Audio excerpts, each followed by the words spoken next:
अस्सलाम वालेकुम। वेदांत के प्लेटफॉर्म से मैं हूं मुस्तफ़ा अवान। आपने सेगमेंट अब आगे क्या होगा। जैसे जी एक बात का तसलसल चल रहा था।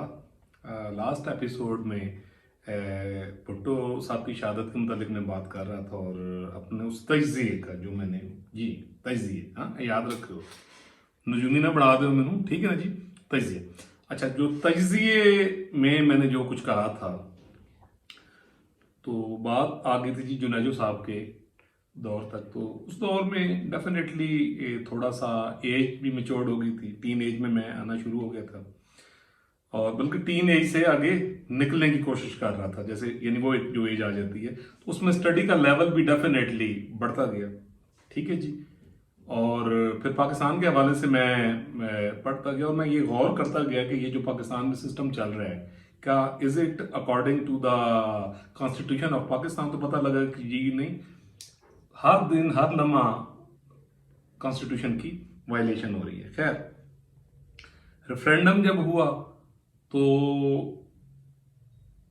अनफॉर्चुनेटली, इससे पहले कि ये मैं बात करूं कि उस वक्त मैंने क्या सोचा या ये क्या कहा, कि हमारे यहाँ ये होता है कि हम हर चीज को एक्सेप्ट किए जाते हैं, उस पर रिसर्च नहीं करते कि यार इसका मतलब क्या है।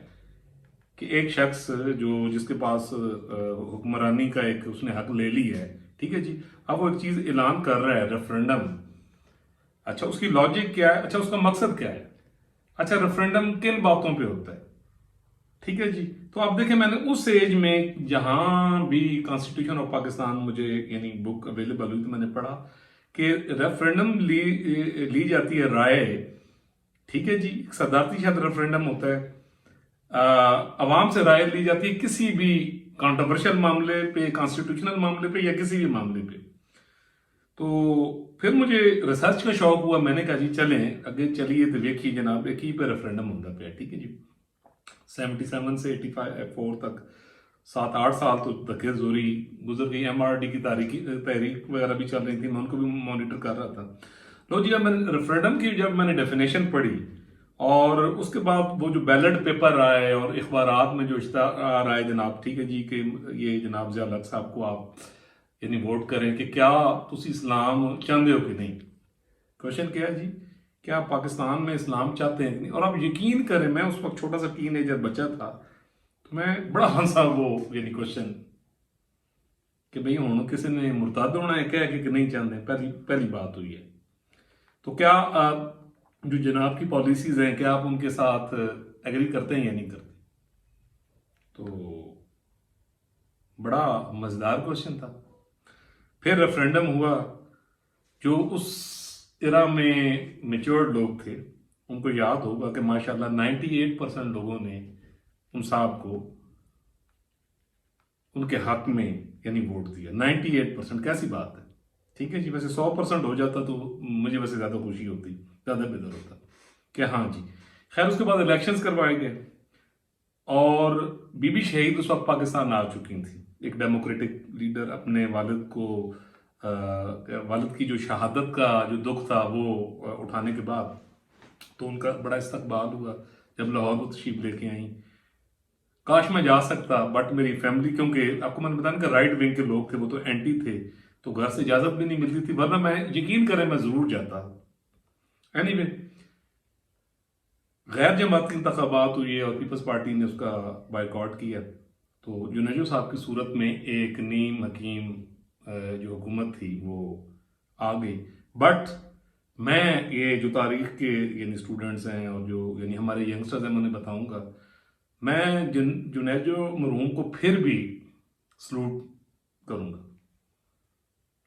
ऑल दो कि वो जिस प्रोसेस से आए वो मैं उसको अनडेमोक्रेटिक ही कहता हूँ जी, ठीक है जी। वो एक डिक्टोरियल इरा में आए, लेकिन असेंबली में जो पहली स्पीच थी, फिर मुझे भी तो शौक पड़ता था ना कि मैं वो सुनूं। अखबारात, शायद मैं स्पीच तो नहीं सुन सका, तो नेक्स्ट डे के जो अखबारात आए थे, जो न्यूज़पेपर्स थे, उसके ऊपर जो हेडलाइन थी कि जुनेजो साहब ने फरमाया था कि मार्शल लॉ और जमहूरियत इकट्ठे नहीं चल सकते, ठीक है जी। अच्छा, मैंने अब डिक्टोरियल तर्ज से हुकूमत पड़ा हुआ था। आप यकीन करें, मुझे उस दिन खटका रहा है कि मैं कभी देखो जुनेजो साहब कितने दिन कट गए। खैर, एनीवे, बात आगे चलती गई, मैं मजीद स्टडी करता गया। अच्छा, फिर मैं ये भी पढ़ता गया कि जहाँ डिक्टोरियल तर्ज हुकूमत होता है ठीक है जी, या वो डिक्टेटोरियल सोच होती है, वो कभी भी डेमोक्रेसी को नहीं कर सकता, बर्दाश्त नहीं कर सकता किसी तरह भी। तो फिर उसी दौरान जनाब बहुत ज़्यादा जो ख़ास तौर पे जो फॉरेन पॉलिसी के मामलात थे, साथ साथ न्यूज़पेपर आते थे, अब मैं कुछ अपना दिमाग भी इस्तेमाल कर रहा होता था छोटी सी एज में, ठीक है जी। और मुझे वो कॉन्फ्लिक्ट नज़र आ रहा होता था डिक्टेटोरियल सोच और डेमोक्रेटिक सोच के अंदर जो, ठीक है जी। और इसी के साथ साथ मियां नवाज शरीफ साहब भी उस दौर में बन गए, वज़ीर आला पंजाब बन गए। और पंजाब की सूरत में जनाब एक हमें यानी एक लीडरशिप आप कह लेंगे उस वक्त वो यानी सामने आई। और इसी दौरान फिर ओजडी कैंप भी हो गया, ठीक है जी, एक सान्य हुआ कि जिसमें यानी काफ़ी ज़्यादा नुकसान भी हुआ।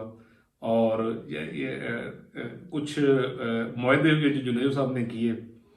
और फिर जब देखा कि जमहूरियत को थोड़ी थोड़ी यानी जड़ पकड़ रही है और जो आमरीत है यानी उसको यानी खतरा है, तो मुझे याद है बड़ी अच्छी तरह कि जुनेजो साहब चाइना गए थे। चाइना से वापस आया तो जनाब को बता दिया गया कि जी हूँ तुसी वज़ीर आज़म नहीं हो। वो बेचारे मेरे ख्याल मेहरान गाड़ी में बैठ के, जो मैंने पढ़ा, जो मेरे पास मालूमात है, वो घर चले गए।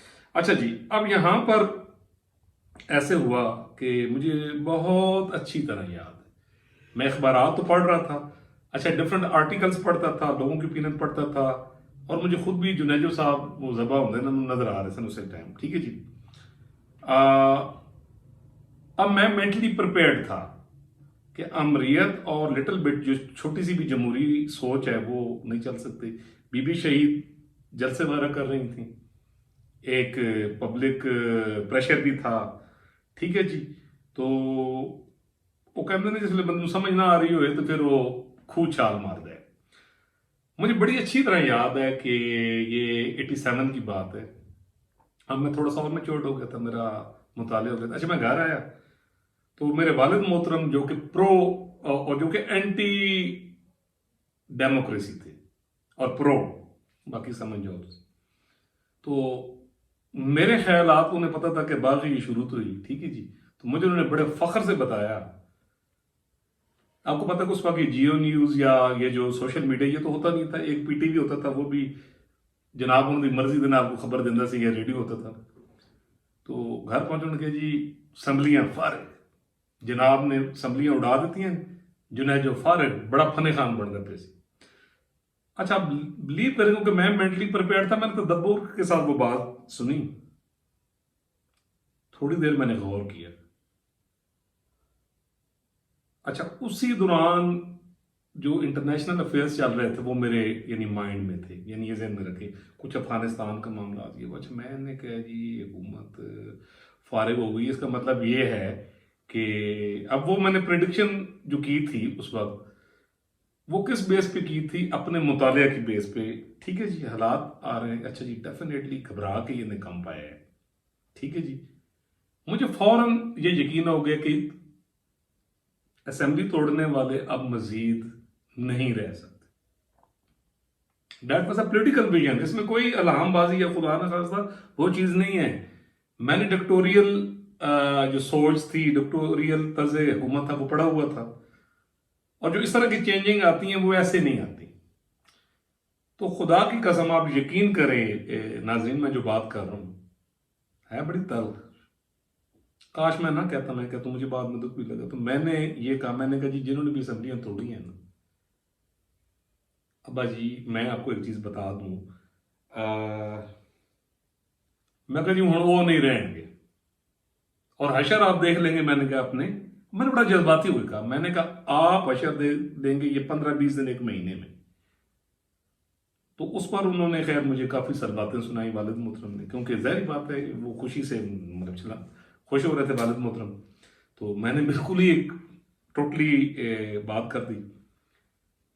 मुझे बड़ी अच्छी तरह याद है जब 17 अगस्त हुआ, फिर एक सान्य हुआ, अफसोसनाक सान्य हुआ। बस मैं एक बात कहूंगा यहाँ पे, मैंने एक पोस्ट भी की, आप मुस्तफ़ा अवान की आईडी पे जाएं तो जावेद हाशमी साहब की मेरी डीपी पे पिक्चर है, हाँ मैं बागी हूँ, इज माई फेवरेट। तो उसमें मैंने एक पोस्ट लिखी तो मेरे ना जेहन में एक चीज आई, और वो क्या नाज़रीन, कि शायद भुट्टो साहब की जो शहादत थी वो कुदरत को भी पसंद नहीं है, जिसका नतीजा आपने देख लिया कि जो जो उनकी उस शहादत में शामिल था, चाहे वो मौलवी मुश्ताक था, चाहे वो सुप्रीम कोर्ट के जजेस थे जो उस कत्ल में जुडिशियल मर्डर, अब हर कोई कहता है ना जी, उनके जो हश हो रही है आपको पता है, किसी की हड्डी भी नहीं रही। नहीं जी, अगले एपिसोड में इंशाल्लाह ताला मैं कुछ और बात करूंगा। फिर एक दफ़ा कहूँगा जी, सत्य खैरान दोस्तों से मैं बात करूंगा कि मामला जैसे चल रहे हैं, कुछ अदालती मामला चल रहे हैं, कुछ इलेक्शंस की बात हो रही है। अच्छा, इलेक्शंस पे भी मैं अपने प्रोडिक्शन के हवाले से बताऊंगा आपको आगे चल के कि इलेक्शन कब होंगे। ठीक है जी, ये मैं आपको बताऊंगा। और फिर मेरे दोस्त बहुत ज़्यादा मुझे यानी कह रहे हैं, व्हाट्सएप मैसेजेस भी आते हैं, ठीक है जी, कि आप यानी व्लॉग स्टार्ट कर रहे हैं तो आप हमें खान साहब के मुतालिक बताएं। तो यार मैं फिर कह रहे हैं, मैं जो कह रहे हैं गारंटी दे नाल ना कि सत्य खैरन इंशाल्लाह, ये छोटी मोटी गिरफ्तारी या कोई मामला होता है, आप उस पर परेशान नहीं हो। इंशाल्लाह वक्त के साथ साथ ठीक है जी, मामला बेहतर होते जाएंगे और इंशाल्लाह अच्छी खबरें भी होंगी, मियाँ साहब के हवाले से भी अच्छी खबरें होंगी, कौमी क़यादत के हवाले से अच्छी खबरें होंगी, हमारी पाक फौज, हमारे दिलों की धड़कन, ठीक है जी, उनके मतलब भी अच्छी खबरें होंगी। बल्कि एक पूरा वीलॉग मैं इंशाल्लाह यानी इस टॉपिक पे करूंगा, हमारे अदारे, हमारी जुडिशरी, हमारा पूरा पाकिस्तान, ठीक है जी। और लास्ट में फिर एक बात करूंगा कि पाकिस्तान के हवाले से ना मेरे पास, मेरे वजदान में, ऑब्जर्वेशन में बड़ी ज़बरदस्त बातें आई हैं, वो मैं करूंगा इंशाल्लाह ताला यानी नेक्स्ट वीलॉग में। अच्छा जी, नेक्स्ट वीलॉग में मैं थोड़ी सी बात करूंगा जो बीबी शहीद का 88 से 90 तक, फिर 90 से 93 तक, इन तमाम बातों का अहाता करूंगा। और मियाँ नवाज शरीफ साहब का 96 से 99 तक जो हुआ था, और फिर मियाँ साहब जिस प्रॉब्लम से गुजरे, ये सारी मैंने प्रोडिक्शन उस जमाने में की, छोटे छोटे मरासले भी लिखे। तो इंशाल्लाह इस पर जी बात होगी अगले व्लॉग में। तो काइंडली मेरा चैनल सब्सक्राइब करते रहें, ठीक है जी, और कमेंट जरूर दें कि आपको मेरा व्लॉग कैसा लगा और आप किस टॉपिक पर बात सुनना चाहते हैं, ठीक है जी, यानी हमें जरूर गाइड कीजिए। आपकी आरा मेरे लिए बहुत मुकद्दम है। बहुत शुक्रिया।